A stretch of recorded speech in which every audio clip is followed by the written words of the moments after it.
Imagine rooting for a team that has 0 Four Nations champions. Imagine what that would be like. Couldn't be the Avs. Welcome into the DNVR Avalanche Podcast, presented by Bet365. We got Big E, we got AJ, we got Rudolph coming into you live after Team Canada wins the Four Nations 3-2 in overtime over USA. Connor McDavid scoring the golden goal this time around for Canada. A fun tournament, honestly, very enjoyable. The last game lived up to the hype, I would say. What are your guys' full thoughts on the tournament as a whole, though? Let's start there. I was a little disappointed that the end of it got hijacked by a bunch of bullshit, but the tournament itself, awesome. The high. Sick. Well, I'll be AJ Barrett. I'm kidding. I'll be AJ for a second. Oh, he's back. He's back.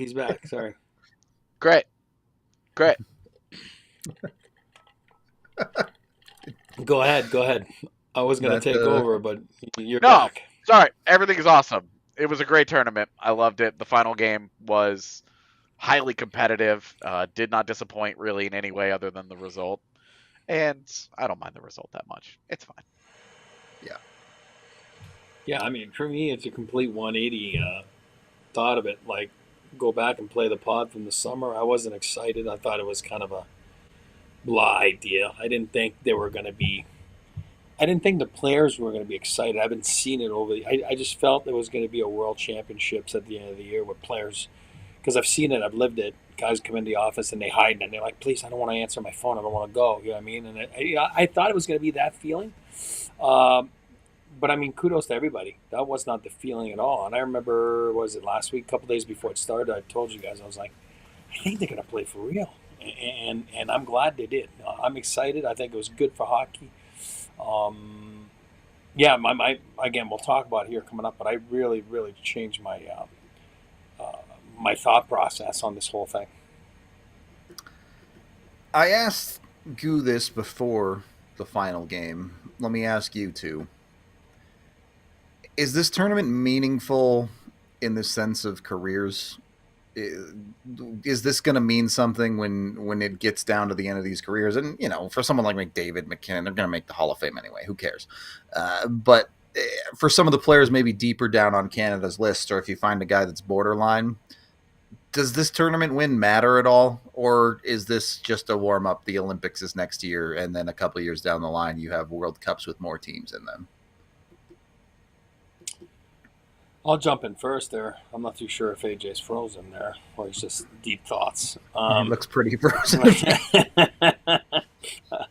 No, here's my thoughts on it. And that's why, again, it goes with what I was saying a few minutes ago. Look no further than you said Goo. Goo was, Hall of Fame career, never won a Stanley Cup as a player, a prolific goal scorer, just an amazing touch around the net, one of the most, goals in the history of the league as a left winger. And if you go back to his Hall of Fame stuff, and not once do people not talk about the Canada Cups 84, 87. So this one is new a little bit. Canada Cups were there because I'm older than you guys. 84, 87, 91.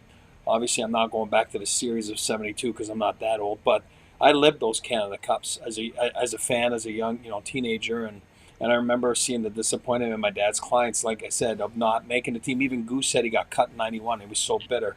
And that's why I do believe in my thought process that was switched last week, where guys wanted to be at this tournament. And I think it's going to matter when it's all said and done, because they're going to go back and go, they're always going to mention this tournament. It captivated everybody, and they're going to mention it like, hey, gold medal, whatever you want to call that, Four Nations champion, best on best of those four nations. Obviously, we all know that, a lot of countries were not represented. But I do believe it will matter, and I do believe that for a guy like Goo, those 84 and 87 Canada Cups mattered for his induction in the Hall of Fame, having no Stanley Cups and all that kind of stuff. So I think we're going to look back down the road and see that this was pretty amazing what just happened these last 10 days or so. I would want to know which player would that apply to.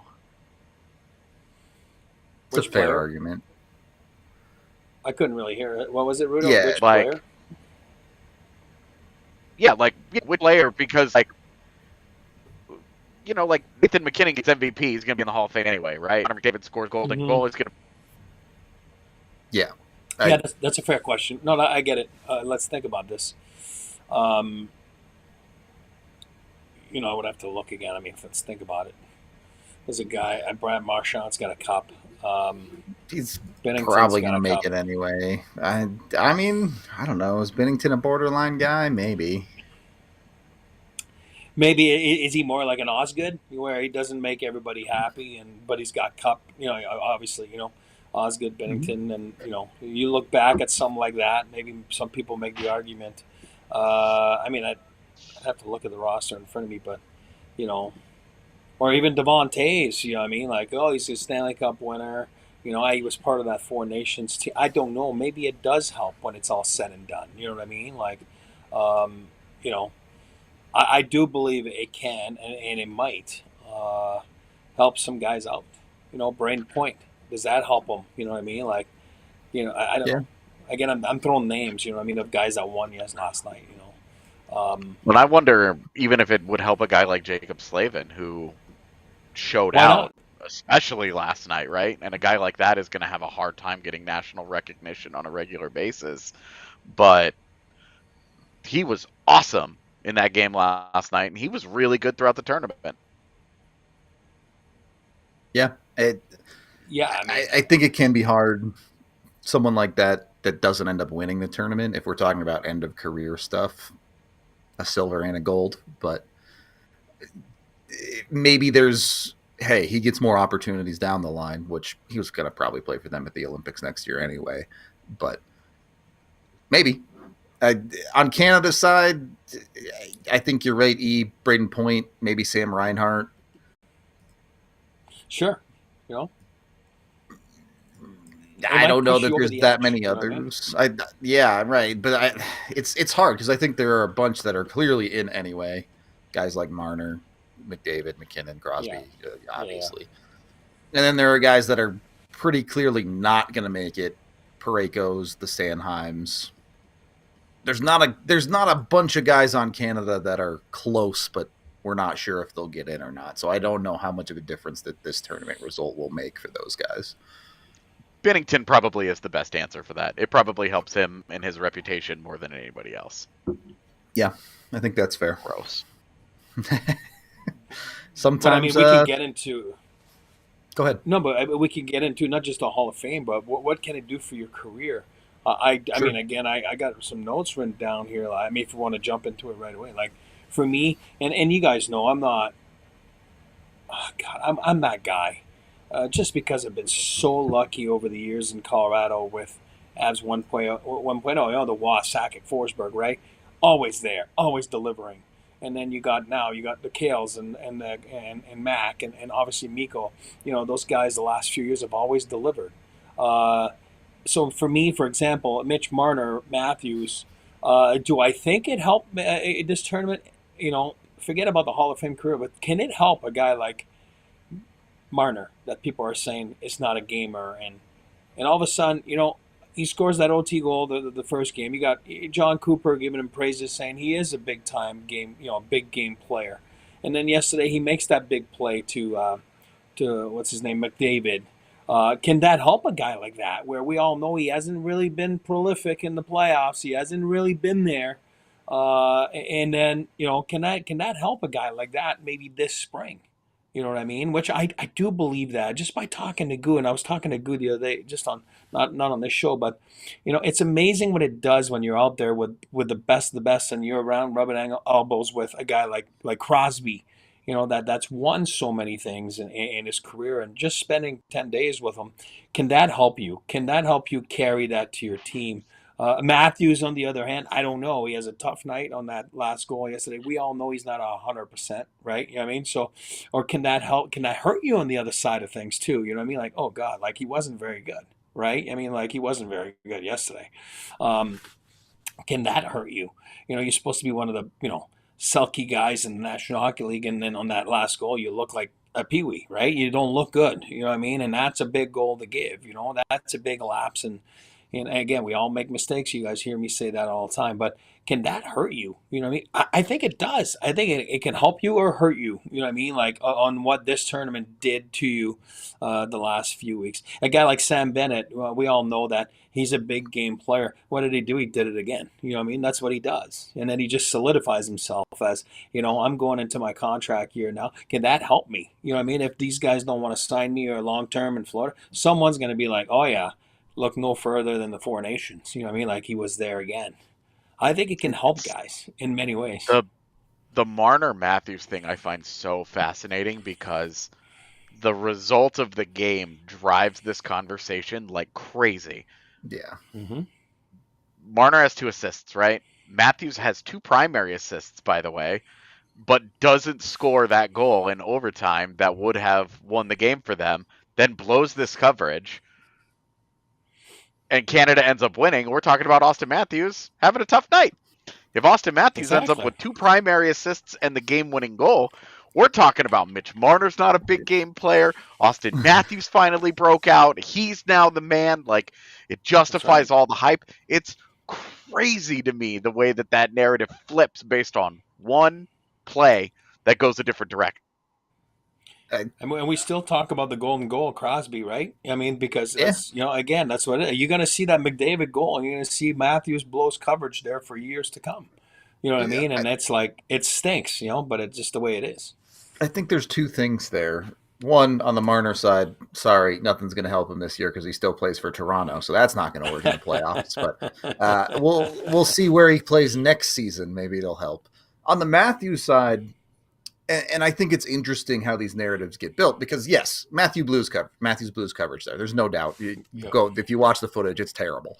But a lot of people, justifiably, when you look at the numbers, have been touting Matthews' defensive ability, and a lot of people are saying he's underrated on the defensive side, which is true if you look at the numbers.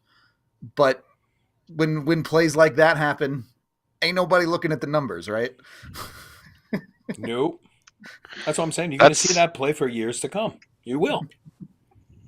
That's one of those funny things that those of us who care a lot about analytics have to deal with a lot is, well, I don't care what the numbers say. Look at this one play. Look at this 5-second stretch of this guy's career. And you're like, I have no counterpoint to this. And then that 5 seconds is the difference between gold and silver. So. Yep. Which is the point. Like, that's why you play, right? That's and it. It's a fair point. It's not even unfair to be like, oh, well, I've reduced his entire career into a 5-second blown coverage. You need to do something to redeem it. I will just use this as an example. In Colorado, old friend of the show, Nazem Kadri. Yep. Blows that coverage, Game 7 against Dallas. Blows all of the coverages because he messed up on the game tying goal that happened right after Nemesnikov gave them the lead. He messes up on the game winning goal in that Game 7, and everybody's pissed off about it. Everybody's like, Kadri's washed. You got to get rid of him. What happens? What happens next? I mean, first he politely removes himself from a playoff series, but he does end up being a hero of multiple times in their cup run. Right, like he scores an overtime game winner with a broken thumb in the Stanley Cup final. Yep. Like you're you have to do now. It's on those guys. You have to do something to get it back. Now you have to change that narrative. You have to turn it around. For Matthews, it hasn't turned around. For Marner, this is he did. Yep. Yeah. His Toronto reputation would say has not been good in the postseason. Not a big game player. Great at Four Nations. All right, starting to change it a little bit, but Matthews, you got work to do, big fella. There is one other big game player I might want to talk about here, but first we got to pay some bills, as we are brought to you by Breckenridge Brewery, the official craft beer of DNVR. You can get yourself some at anywhere in the 50 United States, basically. They're in pretty much every local liquor store you can find. But if you want to find something specific, you can use their Breck Beer Locator online at breckbrew.com. They have dozens of flavors, something for everyone. I picked up their 15-pack mixer for the big game last night. So had some delicious ones, including their wheat beer. Highly recommend if you haven't checked them out. They're constantly coming out with new flavors of beer, too. They have a flavor for everyone if you haven't had the chance to go check them out. So get with Breck Brew today. Make sure you're finding their beer. Of course, you can get it down at the DNVR bar, too. If you go down to the bar during an Avs game, you can get $2 off any Avalanche Amber Ale. So there's a great deal for beer for you right there. Again, jump in with Breck Brew, the official craft beer of DNVR. And if you want to check out their merch, you can get that at breckbrew.com, too. So go get with them today. Get yourself some Breck Brew. Once you've had a Breck Brew, make sure you're also getting over with Bet365. Jump on with them. You can download that QR code on screen and use DNVR365 as the code. When you sign up, you'll get $100 in bonus bets when you bet $5 on anything.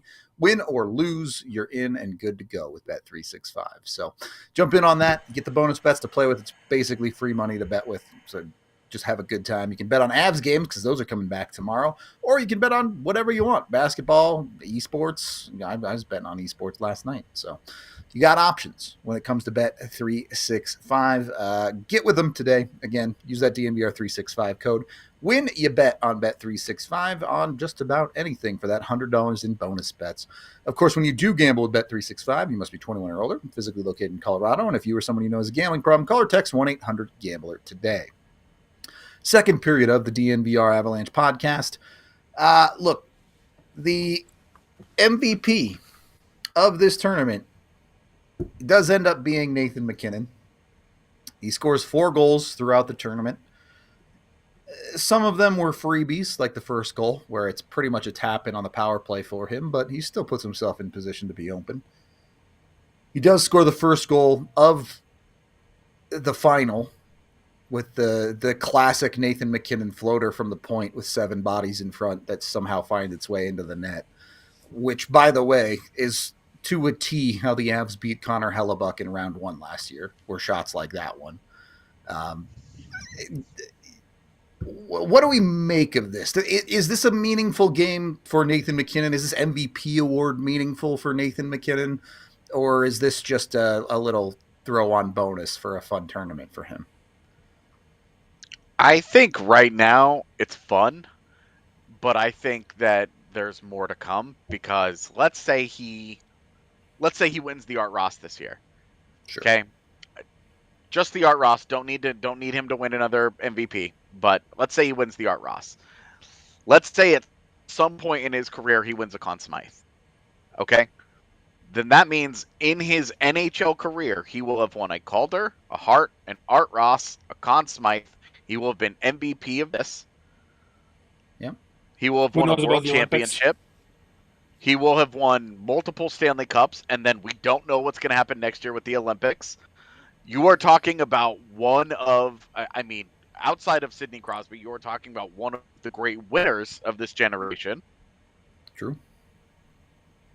But you are starting to have the conversation of, is he a top 10 skater all time, top 10 forward of all time? And when you win that much, when you use that much that long, it's MacKinnon is a very unique player in that regard. The thing about MacKinnon's career arc is weird, right? Because people want to say like, oh well, he was a late bloomer, but that's not really true because he had an unbelievable rookie season. Like, he was so good in his rookie season, and then he had that downturn of a couple of years in Colorado before he really broke out.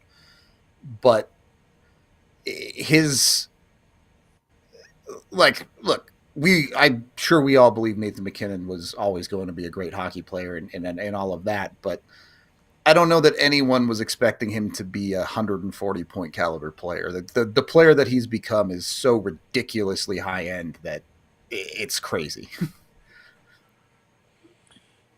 Here's what I'll add to that. Like, I do believe he was pumped. I do believe I saw it in his eyes. I was watching his reaction the whole tournament. I caught a little bit of practice the other day, watched. Like, I'm telling you right now, like, I do believe that this meant a lot to a lot of guys. I think superstars, they're a different breed. They live a different type of pressure. We talk about it on our show all the time, with the pressure of producing and all that kind of stuff. And I said it again 2 minutes ago, like, rubbing elbows with the best of the best. I think it's important for those guys. I think it's always been important that they play best on best. I remember Joe. I remember guys like that. It meant a lot for them to go to Team Canada. Even for obviously it was the Olympics and the World Cup, and I think this is a stepping stone because it's been gone 9 years. For next year, I think they nailed it, and I think the players they nailed it for one reason, because I think the players cared, and I think the players wanted to be there, and I think it starts with Crosby, for example, on Team Canada. There's no better leader in our sport than Crosby's been the last 20 years. I mean, it's phenomenal. I think he set the tone, and I think the guys wanted to follow his lead there. And look no further than Nate. Nate did it, and Nate wanted to show that he's the best. I think it's important to show to these guys that I am the best, but I want to be with you guys, and I want to learn from you guys, and I want to learn.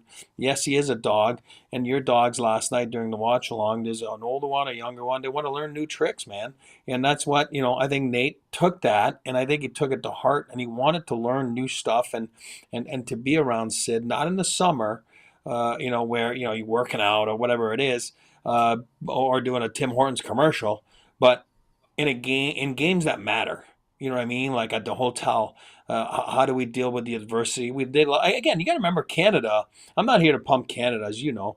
I'm both, and I just thought the U.S. was going to win. That was my thought process. Am I disappointed Canada won? No, absolutely not. But you got to remember Canada. They're one goal away from not making it in the finals.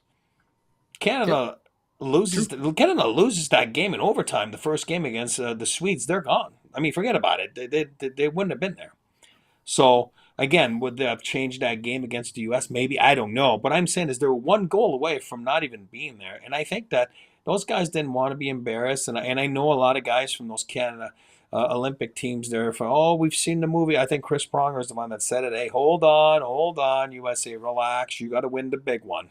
This doesn't mean anything. It means that you're in a better situation, but it doesn't mean anything. You got to win the big one. And he was right. Prongs was right.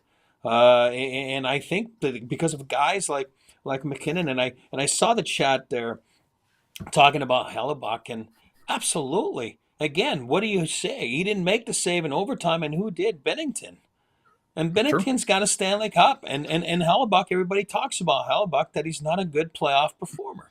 So it follows you a little bit, like we were talking about with the Marners and Matthews and stuff like that. But for a guy like Nate, it just follows you again that you're there when it counts. You're there when it counts. And this is what's killing Connor McDavid a little bit, because he's never done it until last year. He lost that Game 7. I want to talk about that specifically, because is a final like this comparable to a Game 70? Because MacKinnon has garnered a little bit of a reputation of being a disappointing Game 7 player. McDavid hasn't had a ton of them to play in. The ones he has had to play in, obviously the one last year and the one against Anaheim a handful of years ago in the conference finals, they lost both. Is there a little bit of overcoming that for some of these Canadian players here? Absolutely. That's why I think you can learn from that. And I think McDavid, being around Sid and being around Nate's done it. Nate's carried his team to the Stanley Cup, with Kale and those guys. And he didn't do it last year at Game 7. Goose said it 2 days ago. It's a Super Bowl game yesterday, right? It's one game. I mean, it's so different. But it's like a Game 7. It's winner take all. And I think that I made being motivated, and I think it started with Crosby, and then it went down to everybody else in that lineup, and everybody was pumped, everybody was jacked. It wasn't fake. Now, the one comment that I'll say from the week that I was like, okay, I'm not too sure about this one. You know what I mean? And I love his competitiveness, and it was Matthew Tkachuk when he said, "Oh, this is the biggest game of my life." I don't know. You played a game 7 last year in the Stanley Cup. I don't know. So I wouldn't go there. But I'm telling you that I think it meant a lot for the guys to be playing best on best. I think they were very appreciative that some of those guys, it's been 9 years, right? So their careers are getting shorter, and you know what I mean? Like, they don't have that much left. And I think to have the opportunity to do that this year, and then next year, obviously the Olympics, I think guys are really grateful. You know what I mean? Because it's a different experience.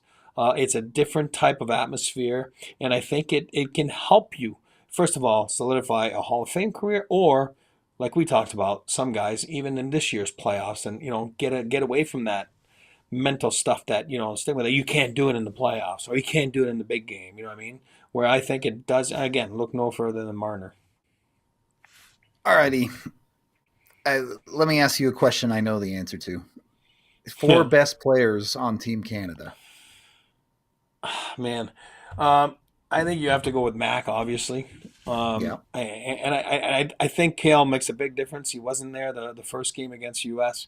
And again, he was a little banged up with an illness on that, but he's got to be there. And again, for me, he makes a huge difference in a game. He got the secondary assist on the winning goal. So again, he pinched down somebody, and Chad talked about it earlier. It's a big play. There are plays that you noticed the Marner, pass to the right guy. He wasn't going to shoot wide, McDavid. You know what I mean? Like, no chance. He was going to bury it because that was his moment, right? Cream rises to the top. But I think Cale and Mac are definitely like in the top 4 for Team Canada. For me, hey, God, I have to. You know what? I have to put Jordan Binnington in there in this tournament because as much as you know, I'm not a fan. I'm not. But he's a gamer. He's a gamer. You have to give him credit. Like he's done it. He's done it in the NHL. He's done it on this tournament. He had a couple suspect goals, but it's not like he gave up 5 or 6. You know, I mean, he lost like 2-1 or But then in the right moment against Sweden in overtime, he was there. And then this one in overtime, I thought he was good. And I hate doing that because he's not my favorite. But again, I look at it. He makes the save. Somebody in chat said it, and Hellebuck doesn't in overtime. He did. Yep. He's a gamer. He's a gamer, and that's what solidified. Claude Lemieux, man, gamer. Yep. Gamer. Yep. You might have had to live with him throughout the regular season, and again, a goalie and a forward, it's different, but it's the same thing. They're guys that they just live for the moment, and they just do. So again, the 4, I would say Cale, I would say Nate. I got to put Binnington in there, and then. Man, like, it's hard. There's so many good players. I mean, like, you know what I mean? Like, I was really impressed by Brain Point, because this is not a guy that I really notice much. You know what I mean? Like, because I don't really watch Tampa. I don't, sure. No affinity to, you know what I mean? But you don't realize how good a guy like that is. Who's your 4? Like, MacKinnon, McDavid, Crosby, and Makar. Oh yeah, God, I'm biased when I say Crosby again all the time. Like, he was my guy before Cale Makar came around. You know what I mean? So all those years, Crosby was my guy, and then Cale took him over. But yeah, you're right. I mean, I got to put Crosby in there. Yeah, maybe not Braden Boyd, but Crosby. To be honest with you, this was all a bit because I can say Crosby has a golden goal. McDavid now has a golden goal.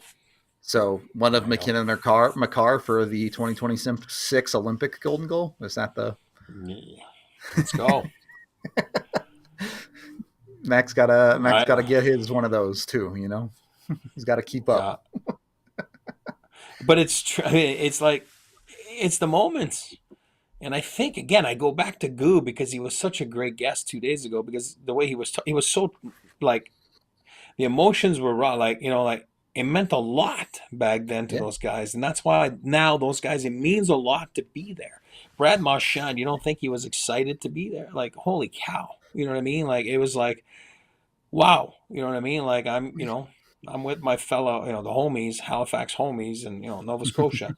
But Yeah. you know what I mean, and they're proud. You know what I mean, to represent what it means. And I don't know. I thought it was awesome, and I thought the guys responded to the challenge real well.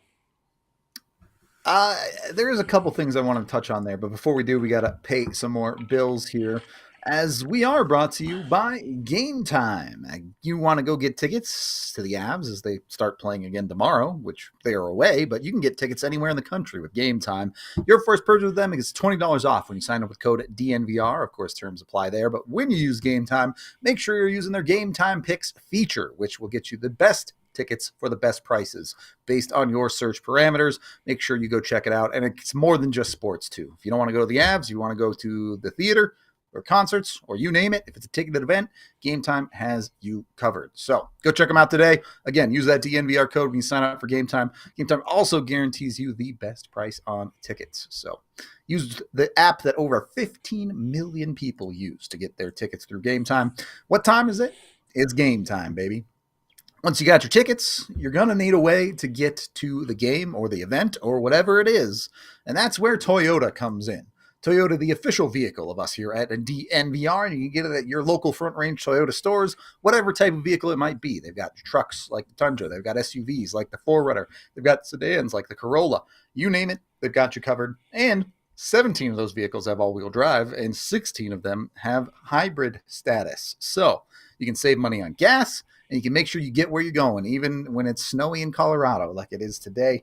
Toyota has you fully covered. And it's not just our official vehicle. They're the official vehicle of the Colorado Avalanche, too. So jump into a Toyota today. Go visit your Front Range Toyota stores, including AutoNation Toyota, Arapahoe and Centennial, Corwin Toyota, and Boulder, Groove Toyota, and Littleton, Mountain State Toyota, and Denver, Stevenson Toyota, East in Aurora, and Stevenson Toyota West in Lakewood. Again, the official vehicle of DNVR is Toyota. Let's go places. Once you're all set with your Toyota, you can jump back into this podcast and take a look into the future, where the future is bright with the fantastic people over at Shady Rays. Of course, go get your Shady Rays for 35% off at shadyrays.com. Is the future bright for the Avs? The way this tournament goes, you get 3 champions out of Canada. You think these guys are going to turn up and show out this weekend and going forward in the last 25 games of this season? Yeah, because I do believe that, the future is bright for the Avalanche, just like Shady Rays. But it's like, I do believe they'll be able to flip the switch. And, it's a big, 25 games for the Avalanche. And I think you look no further than the leaders. The leaders know. And is it going to be hard to make that switch? Maybe a little bit. You go from all that emotional high and you're going back to, playing again, never downplay the NHL regular season game. I would never do that. It's a privilege to play those games. That's not what I'm saying. I'm saying it's normal to have a little bit of a letdown, maybe, but try not to show it. That's what I'm trying to show. Yeah, fair enough. I'm trying to say. And the Avs need those 3 guys, obviously. Yeah, a huge part of their team. And yeah, no, look, honestly, I'm not too worried about the results of this back-to-back. If the Avs show up tomorrow and their big guns are clearly exhausted, is what it is. You live with that and you move on. But yeah. I do think the Avs should be set up for success in this portion of the season. There's a lot of good things to take away from this on an individual level, with someone like Nathan MacKinnon winning that MVP of this event, with someone like Devon Toews, who has not had a lot of international level experience. Yes, he won a cup with the Avs, sure, but there's a little bit of a different feel with that compared to something international that can get a player like that fired up and rolling a little bit. So I do think the future is bright in the immediate for the Avs, and make sure you go get your Shady Rays. Again, 35% off at shadyrays.com with code DNVR. So go get your new sunglasses today. I do want to play a little bit of devil's advocate here on some of the things we've talked about, E. When you talk about those things like the Canada Cup, NHL players weren't going to the Olympics back then, so there wasn't that other major tournament that maybe meant a little bit more. So I do wonder if that knocks down something like this Four Nations tournament's meaningfulness a little bit. When you look at these games, and it's hard, right? Because other than Russia, I think you feel like these are probably the 4 best countries out there. So how much does an Olympics that brings 12 teams, are those bottom 6 teams even really that competitive when it comes to these top caliber teams? But does it mean something that you have to play a handful more games in maybe a bigger tournament like the Olympics? Yeah, I think so. And I think so. And I think it just gives a chance to everybody. I think Pasternak was asked, like, who's going to win? And he was like, I don't care. I don't give two craps. You know what I mean? Because they're offended, you know what I mean, that they're not part of it. And I get that. I understand that.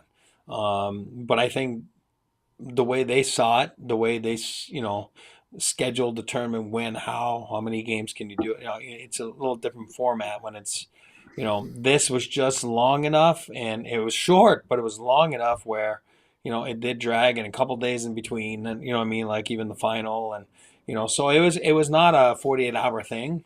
But it was something that they experimented with, obviously. And you're right. Back then, Canada Cups were it. They were it. This is what, and then even the 96 World Cup, and after the Avs won, and, USA beat Canada there in Montreal in that 2 out of 3 series in footy, and you see the images, and, the whole Avs team was there, actually. I mean, obviously, Claude was there, Joe was there. Opa was in Sweden. I mean, the whole team was there. We had training camp with no guys here. Everybody's at the World Cup. And then, but the Olympics came in '98, and that was a huge thing. And it was unheard of. We were all like, are you kidding me? This is crazy. So this was something new. And then it lasted, 4 Olympics? Is it 4? Until, like, it went away. You know what I mean? 10 was the last one, I think. Yeah. Yeah. Give and take. And then this is it right now. This is what was a springboard to Milan next year, right? Milan, right? I mean, Italy. It's in Milan, right? Yep.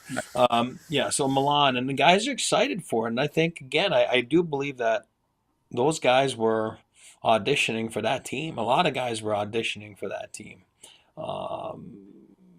I don't know. It's gonna be hard to keep Jordan Binnington off of it, because people. I'm just saying, like, it's reality. You know what I mean? It's just, and you're playing for those spots, and I think you hang on to every little bit that you can have. And but I do believe that, yes, now with the Olympics next year, and then they switch the format to the World Cup every other year, right? So now you're gonna get some some pretty meaningful international competition between best on best. And I think the best, they want to play best on best. I think it's important for them, and that's why I said the Czechia is like, Pasternak, they still want a shot at it because they want to represent their country and show that they can try to beat, powerhouses like Canada, US, and, et cetera. Yeah, for sure. So let me move on here into, I don't know if I'd call it drama or what you want to call it, but is maybe the biggest win for the Colorado Avalanche that no one got injured for them at this tournament. Yeah, Cale Makar got sick, but he's fine. You look at a number of teams, right? Shea Theodore gets injured very early in this tournament for Vegas. Matthew Tkachuk did not finish the final game, so who knows what he's dealing with. Charlie McAvoy in Boston, that one's a whole actual drama going on there. Boston seemed pretty upset about how that situation was handled.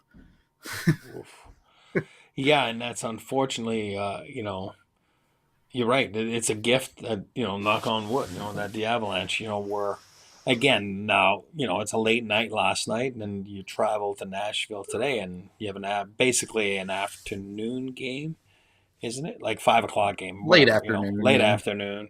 Yeah, I mean, it doesn't give you much time, you know what I mean? So, for those guys, but, maybe if that's the worst case, then so be it, right? You know what I mean? You're right. Some guys lost some key people. And you want to know if guys cared? You're right. This is something TBD, the situation between McAvoy and the Bruins, that were not too happy with the way, things were handled by the staff of Team USA. I'm talking about medical staff, obviously. But if you have a chance to look at it anywhere on social media, he's the one that was called in to read the starting lineup. Yeah. And then, you want to see if guys want to play the game. Look at the kid. He starts crying. You know what I mean? And it's pretty emotional. And I don't know Charlie, you know what I mean? Like, But it was pretty like you fell for him. You know what I mean? Like you're like, oh God, like he really wants to be out there. I think it meant a lot to a lot of guys. You know what I mean? But yeah, I mean, like Chad's saying right now, no injuries was a huge win. Again, and you see guys starting to hammer each other with haymakers, and you know what I mean? Like you're like, oh God, you know what I mean? Did Matthew get hurt there on that one? I don't know. Maybe Kachuk. Maybe he did on that. I don't know. Who knows what he's got? He didn't play at all yesterday, right? 5 minutes, and then never touched the ice ever again. And Yep. So I think for the Avalanche, this was good, and knock on wood, and you feel for the Shea Theodores of the world, and like you said, Charlie McAvoy's, and because again, best on best, but the NHL is the best league in the world, and you want the best players to be there, right? You know what I mean, and to be back in their respective lineups, and just like we want in Colorado, like Gabe to be back so desperately, you know what I mean? Because it's like I think everybody around the league wants him to be back, right? Because everybody wants the best players in the league to be available and not injured. It makes the game better when all the best players are playing. It's important for the Avs too, because there's still a bit of lack of clarity on some other injured players that they have. So they need their best players to be healthy as much as anybody, because of will Val be ready to go? Maybe not. We don't know. So like, I know. Are we going to talk about it next year? We're going to talk about it next period, maybe, or on. I mean, we can talk about it now if you want. But okay, yeah. Again, that's for me. Again, I'm not trying to make it alarming. I'm saying this was a big break. Val originally, obviously, was not supposed to miss that long. You know what I mean? Yeah. And then he was almost back, and then he was gone. You know what I mean? Remember, he almost played that the next day, and then he was gone. Had a setback, whatever you want to call that. Again, that's I get it. It's none of our business, but we can only assume that he had, some sort of a setback to his injury. And then, then he's out there in skates and shorts for a while. And then you're like, oh, okay. And then this was a big break. And then, you would expect on a practice like yesterday for him to be full throttle. I mean, again, I'm not a doctor. I'm not, an injury specialist guy. I'm just saying I was disappointed that yesterday he was kind of in and out, and then it sounds like today he was in for most of the practice. Or again, it's hard to follow because it's in out, switch rinks, different jersey, shorts, no shorts. Yeah. You know what I mean? And again, it's I'm not bashing. I'm saying obviously it hasn't been smooth. It's been complicated. You know what I mean? And I'm not talking about the early season stuff. I'm talking about the injury stuff, since he's been back, So, and I think it's very important for the Avalanche, and I think you agree, we all agree, you need a healthy Valeri Nichushkin. And is it because they're making sure it's done right? Maybe. You know what I mean? Maybe. Again, I'm not bashing Scotty or Maddie or the medical staff, you know what I mean? Because I got a lot of respect for those guys. And, they've been in the business long enough. And, and again, I think this is one place with the Avalanche, they never rush their guys back. You hear stories from different teams, and the Avalanche have never rushed guys back. Oh, you got to play. You'll never see stories like that.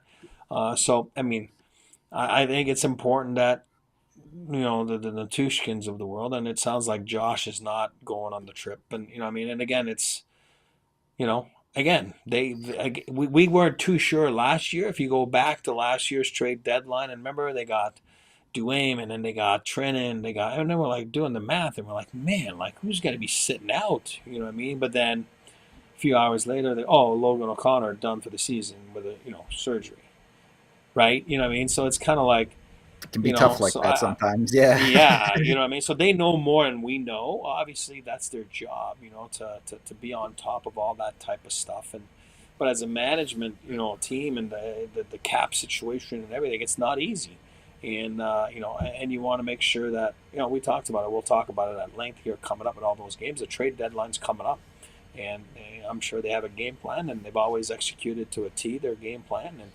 And, coaches have game plans to go win a game. Management have game plans to have a productive, trade deadline to the way that they want to make sure that they can help their team and the core and the players in the locker room to get a little bit of a boost, So I'm glad you brought up the deadline. It is exactly 2 weeks away. for all the chit chat, for all the rumors that some teams were not going to be coming back to the same team after this tournament, nobody got traded during this thing. Not a single move. Just throwing it out there. What I do want to get into, though, Frank Saravalli just posted his updated trade board. Sounds pretty familiar. Sounds a little bit like our trade board. Number 1 on his list, Brock Nelson. 2, Brandon Tanev. 3, Scott Lawton. 4, Rasmus Ristolainen. All names on our potential trade target board for the Avs. Keep an eye out on some of those guys. Another interesting part of his trade board, though, and I think I know your answer, E, so let me ask this to chat. Number 6, Casey Middlestat. Number 7, Bowen Byram. Chat, would you just trade backsies? Would you just reverse the trade? I will say Bo does play the left side, not the right side, which you might feel like the Avs need a righty a little bit more right now. But I personally, no, I would not do the trade back. E, I doubt you would either. No, I don't believe you go back to those things. I think it was a great trade, and I think that it's had its challenges since then on both sides. But sometimes you got to fight through. You got to stick it out. And again, I don't know. The Avs going to stick it out and fight through. Only they know if it's a fit. Like I've said before, and I'll say it again. You end up on a team sometimes, you're still the same good player. And I'm not, again, no panic here. I'm not talking about Casey here. I'm talking about anyone. You go to a team and you're just not a fit. And it just doesn't work. And you're trying to fit something that's not, a fit. And, and then you go somewhere else and then you're back and it's like, what was it there? And it's like, I don't know what it was there. I just, I wasn't a fit. I just didn't gel. I didn't connect. But I think that you have to also fight through, you know what I mean? And see if you can fit and see all that. I think Casey's fighting through. It hasn't been that bad. You and I are one of those that, don't think it's that bad. You know what I mean? And again, you don't have all the cookies and the top power plays and all that kind of stuff to help you get out of a funk sometimes, you know what I mean? But it's been hot and cold, right? He's been hot, then he's been cold, and I think what people are looking for, and I think it starts with Jared, Coach Bednar, it's just a consistency there, you know what I mean? So I think it's that, and I think Bo Byron was more like the shock of leaving somewhere where he was homegrown here and he won a cup here, and then you go there and it's, as we know, I'm not bashing Buffalo, but it's been tough for a few years now. Like it's hard. I mean, look at all the good players that have been there that, Sam Reinhart, Ryan O'Reilly, Tage Thompson, that have had success, not Tage Thompson, but Ryan O'Reilly, Reinhart, guys like that, that have been on that team and then had success somewhere else, you know what I mean? And I'm sure they were questioning themselves a little bit at times there, because losing brings that, negativity around your thought process and your brain and your psyche and your swag, you know what I mean, as individuals and as a team. So, I wouldn't do it personally, but, I'm not saying they will do it, but but if you're asking you, my answer is I wouldn't touch that. I would just keep fighting for now until you can find something at center that's better than what Casey Middlestat, But again, not that easy because it's not that bad. I mean, let me ask you this: if they just run something else back with Buffalo, then number 9 on Saravalli's trade board is Dylan Cousins. This one might be a little bit tough. He's making $7.1 million for the next 5 years, so I'm not sure how realistic fitting something like that in for the Avs is. Also, kind of in a weird spot. 2 years ago, he had a 65-point season. Last year was a bit of a down year, only a little over half a point per game. And this year, his production has also been down. But how much of that is him and how much of that is Buffalo? It's one of the few centers we haven't really talked about already for the Avs. Would they have any interest in Cousins or nah? I mean, I think the whole league would have interest in Cousins, right? Because it's a little bit of a same thing. You know what I mean? Like you're some, you know what I mean, like the Reinhardts of the world. It's not the same type of player, but I'm saying you're there for, and then you just lose. You know what I mean, and it gets to you. You know, then you get stamped a little bit, like, oh, you're on a bad team in Buffalo. What are you doing? Are you part of the answer? Obviously, no one's been part of the answer because they haven't made the playoffs in years, and no one's really figured out. Any coaches, there's been multiple coaches and multiple GMs now. For some reason, I don't know what it is, but it's just not working. So I think a guy like Cousins, can he be that guy that goes somewhere else, then he explodes, and you know what I mean? And you're like, well, man, you had him. You know what I mean? Like, why? You just didn't make it work. And they signed all those guys to long-term deals in Buffalo, right? You know what I mean? Like, and again, he's one of them too that's signed to a long-term deal, and it just hasn't been there, right? As much as you say you like him, and I'm sure you like him, I like him. You know what I mean? Oh, he'd be a great fit here. You know what I mean? He'd be a great fit there. I don't love him, to be honest, but. Oh, well, okay, that's fair. Okay, but I'm saying, like, you could still make something work with him. You know what I mean? Yeah, like, of course. You wouldn't push him aside, That's what I'm saying, but exactly. So I think that's the dilemma they're in, like, and it's not just Cousins, it's a bunch of those guys there, and it's like, would he be, is he going to get traded? Maybe. He's one of those guys that wouldn't shock me that he gets moved. Just the perpetual rebuild that is Buffalo, it feels like sometimes, right? But that's it. All right, we can change pace a little bit here. Look at what the Avs have coming up. Obviously, we talked about it. There is no rest here. In the immediate, they play a back-to-back 2 late afternoon games this weekend. Nashville, then St. Louis. Then they get a couple of days off. They go back home after that. They get New Jersey and Minnesota at home to round out February. Nashville and St. Louis, let's be honest, it's kind of getting down to crunch time of the season. Those are 2 teams the Avs should probably beat this time of year. New Jersey, tough team, and Minnesota, a very, very big game with standings implications for the Avs. So it is important that the Avs come back from this break with a good start to set themselves up for this last 25 games. Absolutely. And I think, is it Bednar that said it today or whatever? Like, unfortunately, don't like the Thursday, Saturday, Sunday, but that's what it is, right? You know what I mean? So, but for again, I'm going to go back to a phrase that I know for a fact you and me have been talking about all year. A little help, please. Right? Mm-hmm. Little help, please. Right? Yeah, they need help. Yep. I mean, man, I'm sorry, but you're going to know this weekend.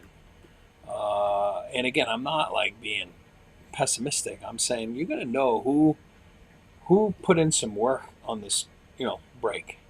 Like, yep. Was it mentally, physically, or, someone just, I'm pretty sure those are all good professional athletes. I'm not saying that, but you're going to be able to tell, like, you know what I mean? Like, help out a little bit. You got to help those 3 guys that from Team Canada and even Lucky that obviously didn't make it all the way down. And am I missing anyone? So that's Lucky. That's 4. Well, Miko's gone, so that's it. So and you're going to be able to see who put in the work, who's ready to go, who's going to be. You got to challenge yourself a little bit. And I sincerely believe this. What I'm going to say here is, I think the McDavids and use Avs people, the Makars and the MacKinnons and Devontaes. I think they much rather would have been at that tournament than to be on the beach in Cabo, which I thought this summer. Well, no, but I mean, which I thought this summer I was like, oh, maybe they'll be mad. Again, I've lived it, I've seen it. Sure. Seen guys in the office don't want to go. You know what I mean? So, but I think they really wanted to be there, and because that's what drives them, and that's why the product was so good this week. Guys wanted to be there, but the guys that did go to Cabo, it's awesome. I got no problem with that, But hopefully you use your break to a place where can I help more now? You know what I mean? If you're the Avs, where can I benefit from having this break here? My body rejuvenated, spend some time with my family or my kids or my wife or whoever it is. You know what I mean? Like, and then mental, reset, physical reset, and now be ready to go and jump in there and really go and help those guys out, because those guys have carried the Avalanche. We know that. They're built that way. That's the way the Avs are built. They're built through top-end guys. Yep. Always been that way. Now let's go help them out, because so many times this year it's been a little inconsistent on the production side of things, and where if the big boys aren't producing, it goes dry. You know what I mean? And that's something they have to fix a little bit. And I hope that some of those guys will be ready to go starting tomorrow and Sunday on a back-to-back in meaningful games that mean a lot in the standings. And realistically, yes, the back-to-back sucks. That scheduling sucks. But the rest of March is really a pretty good schedule for the Avs, especially compared to the rest of the league, who's going to be cooking a ton of games. The Avs have that back-to-back. Then they get 2 days off, but then they get a 6-game homestand where they have a 3-day off break in the middle of it too. So really you get into March, and this team should be having the best stretch of schedule that they've had this year. You even follow that up. Yeah, you have some back-to-backs in there, but you have pretty regular 2-day breaks throughout March for the Avs. So really this should be a schedule set up for success for Colorado. And again, 90% of the team is rested. You know what I mean? Like, so it's like, and again, I understand the top guys, they'll be tired. That's normal because of the emotions and a late night last night. I mean, the game didn't end in the East till almost midnight, right? Whatever it was. And then, you know, somewhere you had a short night of sleep, and then you have to, you know, go to a different time zone in Nashville and then get back to, okay, this is our team, and, you know, have a little reset, right? And then all of a sudden it's no morning skate because it's a, you know, 5 o'clock game. There's no way they'll have morning skate. You know what I mean? That 5 o'clock game. Yeah. And then, you know what I mean? So which is fine. But sometimes morning skate help. I told you I hate morning skates. I just like them because it gives you a chance to go and prepare and, you know, focus. You know what I mean? And even if you don't touch the ice or whatever. But again, they'll be able to do that. Obviously, have some meetings and be ready to go. And I expect nothing short of, you know, that's their employer, the Colorado Avalanche. That's their fans. That's the team they play for. It was awesome to play for their country, you know, for a few games, 4 games. But, you know, don't give me, you know, don't kid yourself. They love playing for the Avalanche as well. You know what I mean? And I think you have to go there. And I think it's got to be, like you said, a team effort, in the sense that if you feel that those guys are not at the top of their game because they're a little tired, then you got to go help out. And you got to make it you can't just blend in. You know what I mean? There's 25 games left. There's no more waiting, and you go, and then it's playoffs. And we all know you want to win, you're going to need everyone to win.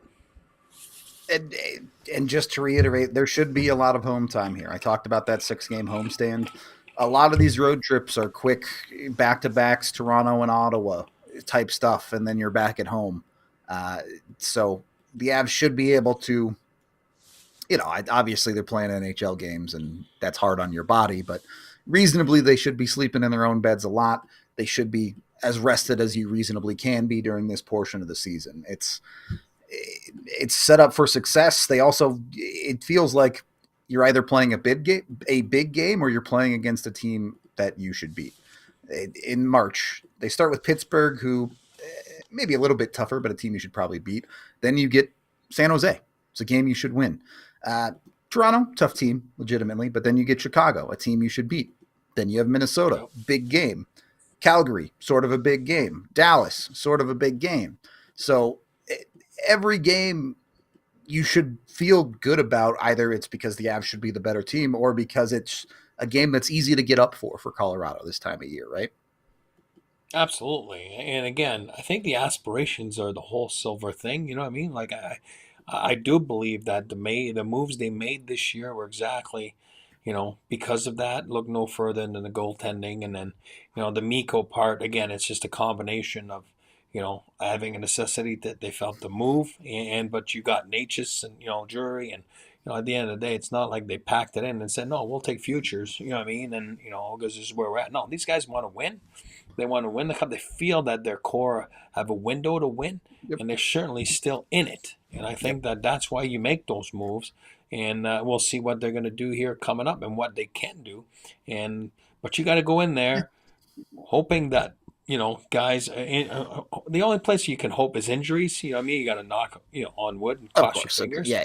On the other side of things, there's no hope. You just drive and you believe, and you have your convictions of, you know, this is how we're going to be built, and this is how we're going to go win. And I think the Avalanche want to win, from the front office to the coaches, to the players, and to some guys have a lot to prove. So I think it's going to be exciting down the stretch here, and it starts tomorrow, and it's going to be a great weekend for that matter. Yep. Now we got to wrap up very quickly here, but we will be live tomorrow. The Avs are back. Pre-game, watch-along, post-game. We got it coming your way. Also, join us for the takeover against Minnesota, February 28th. We are out of time for today, though. We appreciate all y'all hanging out with us, and we will talk to you tomorrow. We all silly like the mayor.